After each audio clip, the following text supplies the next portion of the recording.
Hi. Man, I really hate what YouTube just did. So, this is the halftime report. But, YouTube decided to make me jump through 9 million hoops before I could even start this. So, we got to dive right in. 49ers had a good defensive stop at the beginning. More probably what Kansas City's been doing. I mean, they've done three and out every single game of the playoffs. Opening drive. It's just their script isn't working. I think it's an Andy Reid failure because he always does bad in the playoffs and big games and things of that nature. And Patrick Mahomes is, I don't know, some sort of magic eraser. He just figures it out. So the offense looks better for the Chiefs, as the game goes on. Now, the 49ers defense did not necessarily hold up to their really, really high standard at times in this game. But, I mean, you're holding the Chiefs to 10 points. Doing something right. Okay? So, a couple of quick, important things. Jimmy Ward getting hurt early on with big hit on Pat Mahomes. I mean, he got the brunt of it. And Pat Mahomes, 2 plays later, ends up walking into the end zone on a toss sweep anyway. Now, after that, yeah, the defense didn't really necessarily hold up extremely well. Um, the Chiefs' defense did.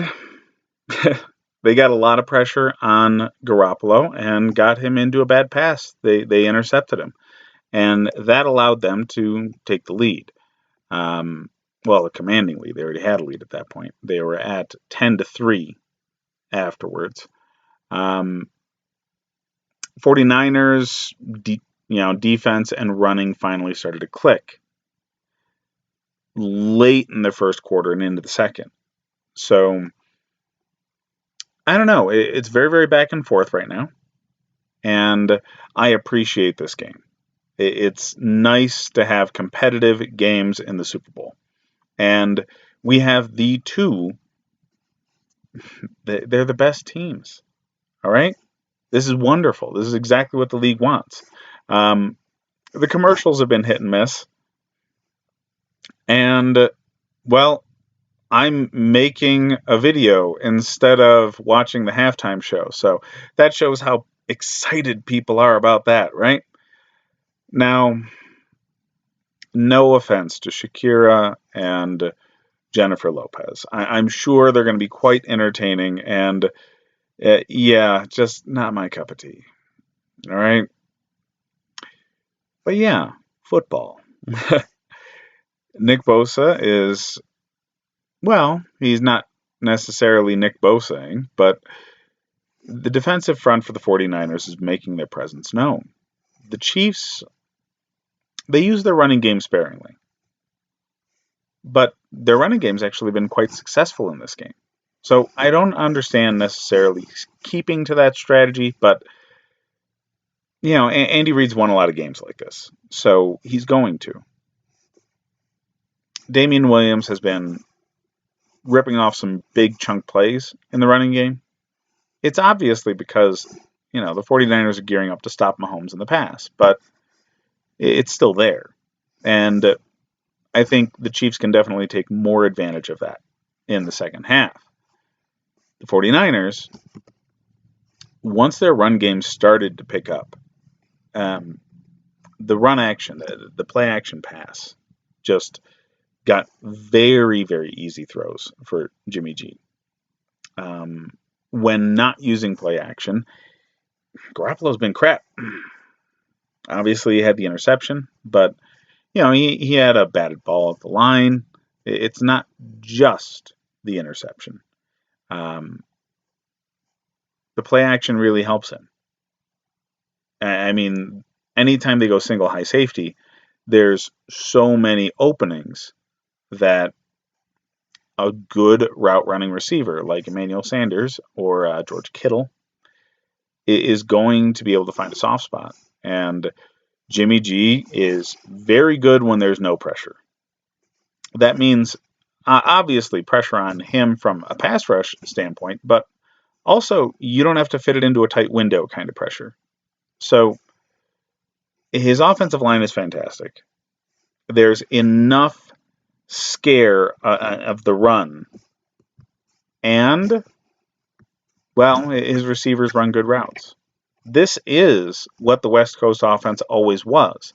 People associate it with the short passing more so than the run action. But go back and watch film of the old 49ers teams. They had some of the most creative running games. Yes, Montana and Young get all sorts of credit, and they had Jerry Rice, the best receiver ever to play the game, but it was always about the run.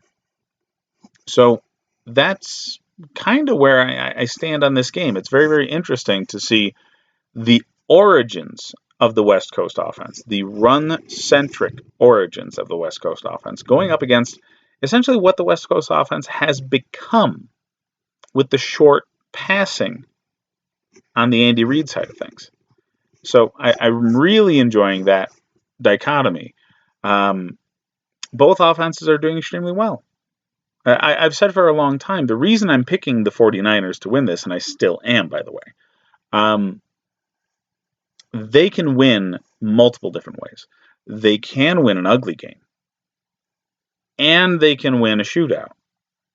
And I just don't think the Chiefs can win an ugly game. So if there's any way for the 49ers to really just keep it dirty, because it's been pretty dirty to this point, the officials are letting them play. Let's just say that. They should. All right, this is what people want out of a football game. But yeah, if the 49ers can keep this a dirty grudge match kind of game, they're going to win.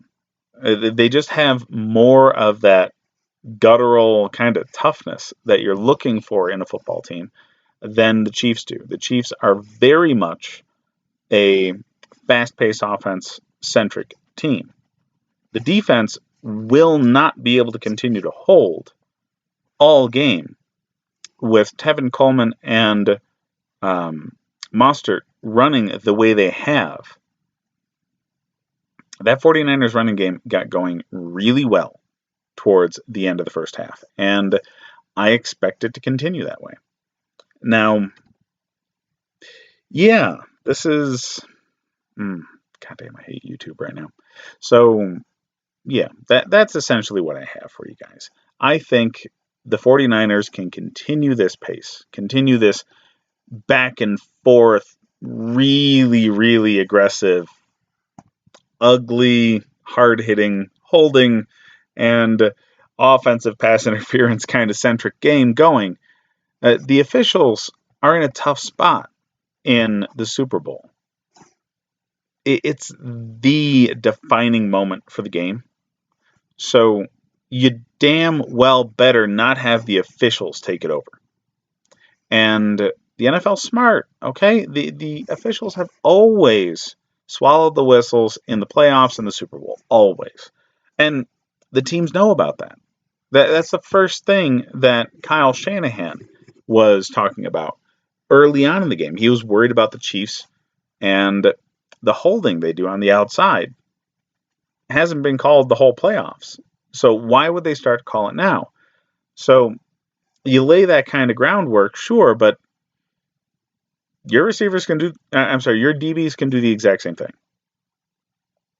So thanks for hanging while I figured out how the heck to run a live stream on YouTube with the new systems.